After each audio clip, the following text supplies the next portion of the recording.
Nylon खमणसारखा perfect दिसणारा हा ढोकळा आहे मूग डाळीचा ढोकळा.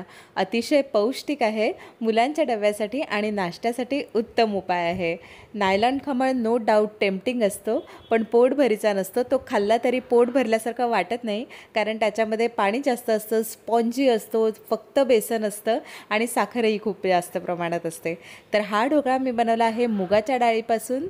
एकदम पौष्टिक आहे. सेम तसंच टेक्स्चर देतं. तुम्ही बघू शकता किती मस्त सॉफ्ट, मऊ आणि लुसलुशीत झालेलं आहे. मुलं अतिशय एन्जॉय करतात आणि त्यांचं पोट खूप जास्त काळासाठी भरलेलं राहतं. तर काय करायचं आहे, माझ्याकडे मूग डाळ होती, ती मी रात्रभर भिजत घातलेली आहे. अगदी 4-5 तास भिजत घातली तरी चालते. माझ्याकडे थोडीशीच उरलेली होती, त्यामुळे त्या डब्यातच मी डायरेक्टली भिजवलेली होती. त्यानंतर एक टेक्स्चर देण्यासाठी मी पाव कप रवा घेतलेला आहे आणि त्याच्यामध्ये तेवढंच दही घातलेलं आहे. हे घालणं गरजेचं आहे, कारण मूग डाळीला असं बाइंडिंगचं टेक्स्चर नसतं. मग रव्यामुळे हे टेक्स्चर त्याला परफेक्टली येऊ शकतं. आणि आपण हे इन्स्टंट व्हर्जन बनवतो आहे काइंड ऑफ, कारण आपण त्याचं बॅटर करून फर्मेंट वगैरे केलेलं नाही आहे. त्यामुळे दही घालणं गरजेचं आहे, तरच तो असा जाळीदार स्पॉन्जी बनेल. आणि हे आपण मिश्रण साधारणपणे 5-10 मिनटं असंच ठेवायचं आहे. तोपर्यंत काय करायचं आहे, मुगाची डाळ वाटून घ्यायची आहे. पाणी मी थोडंसं निथळून घेतलेलं आहे, खूप निथळून घ्यायची गरज नाही आहे, कारण ढोकळ्यासारखंच बॅटर आपल्याला तयार करायचं आहे. या मूग डाळीमध्ये मी घातलं आहे आलं, हिरवी मिरची. मिरची तुमच्या चवीनुसार तुम्ही कमी जास्त याच्यामध्ये घालू शकता. आणि याचं स्मूथ बॅटर आपल्याला वाटून घ्यायचं आहे. पाणी ठेवल्यामुळे बॅटर वाटताना आपल्याला प्रॉब्लेम होत नाही. जेव्हा आपण मूगडाळीची भजी वगैरे करतो ना, तेव्हा कमीत कमी पाणी आपल्याला वापरायला लागतं, कारण ती आपल्याला क्रिस्पी हवी असतात. पण आपण याचा ढोकळा करणार आहे, त्यामुळे पाणी राहिलं तरी हरकत नाही. आता मूगडाळ वाटून झाल्यावर लगेचच आपण ह्याच्यामध्ये रव्याचं मिश्रण घालायचं आहे, परत थोडंसं पाणी घालायचं आहे आणि या सगळ्याला एकसारखं व्यवस्थित वाटून घ्यायचं आहे. त्यामुळे रवा आणि ही मूग डाळ व्यवस्थित एकमेकांमध्ये मिक्स होते. हे बघा, लगेच वाटलं जातं, काहीही त्याला वेळ लागत नाही, बिलकुल टाईम कन्झ्युमिंग नाही आहे. आता ह्याच्यामध्ये लिंबाचा रस घालून घ्यायचा आहे, कारण ढोकळ्याला लिंबाच्या रसाने कन्सिस्टन्सी खूप छान येते, चव खूप चांगली येते. आणि खूप इम्पॉर्टंटमध्ये ह्याच्यामध्ये तेल घालून घ्यायचं आहे. थोडंसं 1-2 चमचे तेल घालणं गरजेचं आहे, तरच याला ती कन्सिस्टन्सी येते. म्हणजे कसं, बऱ्याचदा काय होतं ना, आपण जेव्हा ढोकळा हा प्रकार खातो तेव्हा घशामध्ये बांध बसतो, गिळायला वगैरे त्रास होऊ शकतो. त्यामुळे काहीतरी फॅट, स्निग्ध पदार्थ घालणं गरजेचं आहे, म्हणून तेल. आता लगेचच चिमूटभर हळद घालून मिक्स करून घ्यायचं आहे. व्यवस्थित मिक्स झाली पाहिजे, नाहीतर मग काय होतं ना, नंतर आपण सोडा घालतो तेव्हा त्याला लाल रंग येतो किंवा ढोकळा शिजल्यावर लाल रंग येतो, तर तसं नाही झालं पाहिजे. आता काय करायचं आहे, सोडा घालायची आधी आपण ढोकळ्याची प्लेट ग्रीस करून प्रिपेअर करून ठेवायची आहे आणि त्याचबरोबर स्टीमरही गरम करायला ठेवायचं आहे, जेणेकरून सोडा घातल्यावर आपण लगेचच बॅटर स्टीमरमध्ये ठेवू शकू. आता मी चिमूटभर सोडा घातला आहे आणि तो ॲक्टिवेट करणं गरजेचं आहे, त्यामुळे लिंबाचा रस त्यावर परत एकदा घातलेला आहे आणि लगेच हे मिक्स करून घ्यायचं आहे एकाच डिरेक्शनमध्ये. ओव्हर मिक्स नाही करायचं आहे.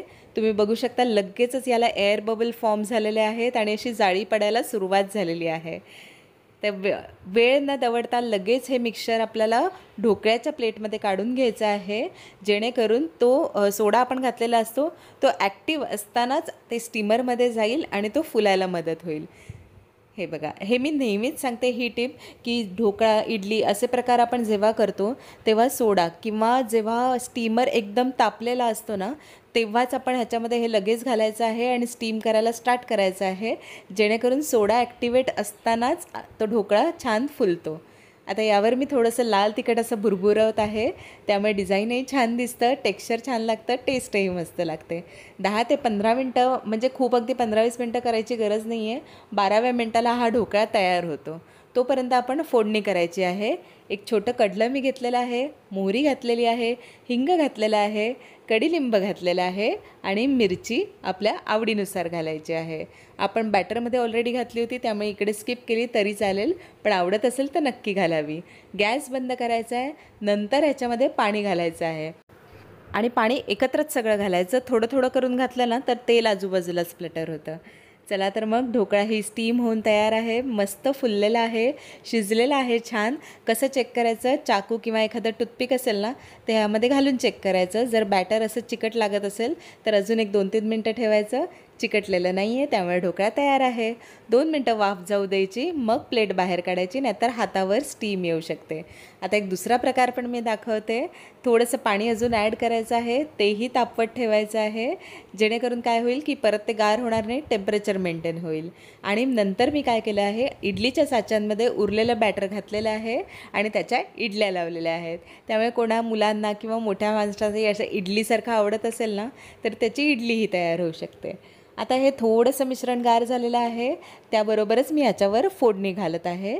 तुम्हाला जर वेळ असेल तुमच्याकडे तर ढोकळ्याचे पीसेस झाल्यानंतर याच्यामध्ये फोडणी घाला आणि थोडा वेळ मुरत ठेवा, म्हणजे ते छान लागतं अजून जास्त. पण माझ्याकडे वेळ नव्हता, डब्याची घाई आहे, त्यामुळे मी आधीच याच्यावर फोडणी घालत आहे, जेणेकरून ते मुरायला स्टार्ट होईल आणि पूर्णपणे गार झाल्यानंतरच ह्याचे पीस करून घ्यायचे आहेत. हे बघा, अशा पद्धतीने पीस करतानाच तुमच्या लक्षात येईल खूप छान स्मूथ आणि लुसलुशीत हा ढोकळा झालेला आहे. खूप टेम्पटिंग आहे. आणि ढोकळा, इडली यासारखे पदार्थ करायचा एक ॲडव्हान्टेज आहे की ते सारखं ढवळत बसायला लागत नाही. एकदा तुम्ही स्टीमरमध्ये ते ठेवलं 10-15 मिनटं की बाकीची उरलेली दुसरी कामं तुम्हाला किंवा दुसऱ्या डब्याची तयारी काहीही करायचं असेल तरी तेवढ्या वेळात ते तुम्ही कंप्लीट करू शकता. हे बघा किती मस्त टेक्स्चर आलेलं आहे. अशा प्रकारचा सिलिकॉनचा स्पॅच्युला घरात नेहमी ठेवायचा, त्याच्यामुळे काम सोपं होतं. तुम्ही बघू शकता छान व्यवस्थित तो प्लेटवरून निघतो आहे, अजिबात प्लेटला न चिकटता. हे बघा किती मस्त सुंदर टेक्स्चर याला आलेलं आहे. फोडणी छान ॲब्झॉर्ब झालेली आहे, त्यामुळे त्याची टेस्टही त्याच्यामध्ये ॲब्झॉर्ब झालेली आहे. आणि जे आपण लाल तिखट घातलेलं होतं त्याचं टेक्स्चर आणि टेस्टही मस्त आलेली आहे. हे बघा एकदम मऊ लुसलुशीत छान आहे. पोटभरीचं ऑप्शन आहे.